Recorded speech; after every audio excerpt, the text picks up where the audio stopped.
Eala, wherever she plays, the crowds are huge. So I can't wait to see what it's going to be like in her opening match at Wimbledon this year. July 1st, 2025.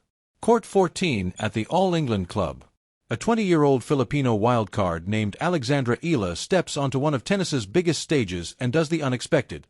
She takes the opening set from former Wimbledon champion Barbara Krejcikova. Eala, she's come through and she's beaten Rybakina, she's beaten Svitolina, she's beaten Donna Vekic, the Queen's Club champion. I tell you what, that was some week for Eala. And then the momentum slips away. Krejcikova responds with the composure of a champion, taking the next two sets 6-2, 6-1. Eala leaves the grass that afternoon ranked outside the top 50, unseeded, one of 128 women in the draw, still fighting to prove she belonged on tennis's biggest stage. June 22, 2026. Nearly 1 year later, the WTA releases its latest rankings. This time, Alex Eala is no longer chasing recognition. She is ranked inside the top 35 in the world, the highest-ranked Filipina in tennis history, and suddenly the question is no longer whether she belongs, but how much higher she can climb. Alex could just beat the world number 2. June 23, 2026. The weekly WTA rankings are published, and one number changes everything. Alex Eala rises from world number 35 to world number 30, a career-defining milestone that places her among the top 32 players in the world.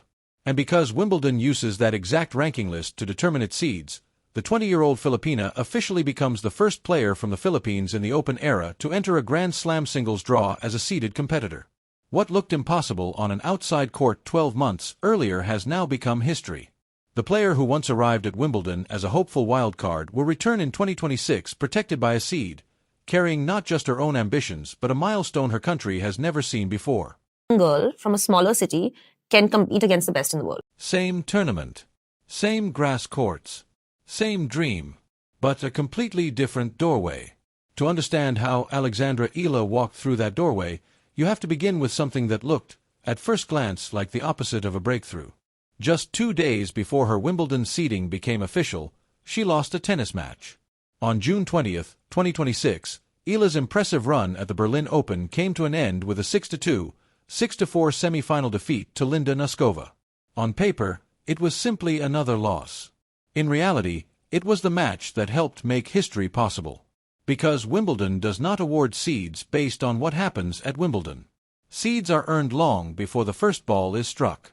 They are built through months of ranking points accumulated across different continents, different surfaces, different opponents, and different stages of the season.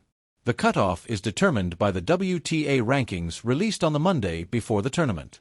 When those rankings arrived on June 22, Eala had climbed from world number 35 to world number 30. Her Berlin campaign added 125 valuable points to her total, pushing her to 1,557 ranking points overall. The provisional Wimbledon list placed her as the number 29 seed after Canada's Victoria Mboko withdrew because of a left knee injury. The official draw would come later that week. The milestone had already arrived. And there is something almost strange about that reality. For sports fans in countries where tennis is not a dominant national sport, defeat is often treated as the end of a sentence. A loss is supposed to close a chapter, not open one. Yet Eala's Berlin semi-final loss did exactly that. The defeat to Noskova was her second loss to the Czech star in 2026. The first had come months earlier at Indian Wells, where Noskova dominated 6-2, 6-0. Before this grasscourt season even began, reports had noted that Eala carried a career record of 0-13 against Czech opponents.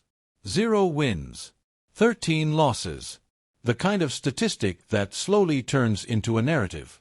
The kind commentators mention during broadcasts and analysts revisit whenever a similar matchup appears on a draw sheet.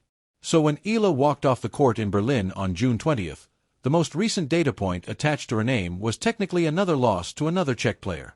The easy headline could have been written immediately. A promising young player falls short again. A rising star reaches the semi-final but cannot cross the final barrier.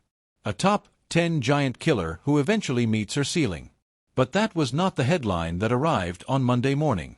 The headline was that Alex Eala had become the first Filipino player in history to earn a seed in the singles main draw of a Grand Slam. Both stories were true at the same time. The loss happened. The milestone happened. And the fascinating part is that they were not opposing realities. One directly created the other. Look at the numbers. On June 22nd, Eala jumped 5 places in the rankings, moving from number 35 to number 30 in the world. Wimbledon seeds the top 32 players. She cleared the line comfortably. The names she passed along the way show just how narrow that margin can be. Hailey Baptiste at number 31. Emma Raducanu at number 32. Donna Vekic at number 33. Katerina Siniakova at number 34. A single week had reshuffled an entire section of the rankings. One strong tournament had transformed Eala's summer from an unseeded draw into a protected position among the top 32 players in the world. And those points did not come from a surface where success was expected. Eala developed her game at the Rafa Nadal Academy in Mallorca, an environment traditionally associated with clay courts and hard courts. Grass has rarely been considered the natural home of academy players raised on slower surfaces. Yet in 2026, grass became the stage for some of the biggest victories of her career. Her record on the surface climbed to 9-2. Earlier in June, she captured her second WTA 125 title in Birmingham, defeating Nikola Bartunkova in a dramatic 3-set final. According to reports, that victory also ended her long winless streak against Czech opponents. Symbolically, it mattered. A grass court title. A Czech opponent. A narrative challenged from 2 different directions at once. Then came Berlin.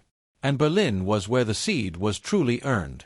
Entering the tournament as a wild card and making her debut at the event, Eala immediately began collecting victories that would reshape her ranking.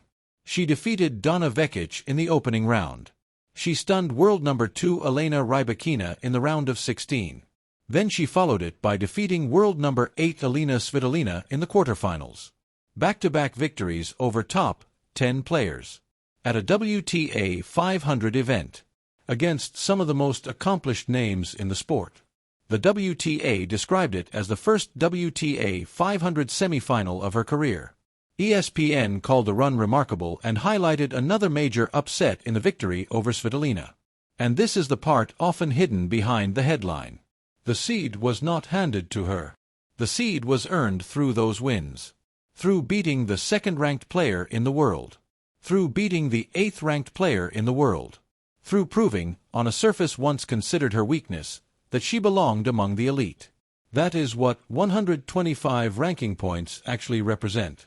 That is the mathematics beneath the milestone. And then came Noskova. The semifinal ended 6-2, 6-4. Noskova, only 21 years old herself, entered the match ranked number 13 in the world. This was not a story about a villain ending a dream. It was a story about 2 of the brightest young players in women's tennis meeting in a semifinal, with one advancing and one stopping short. But here is the twist.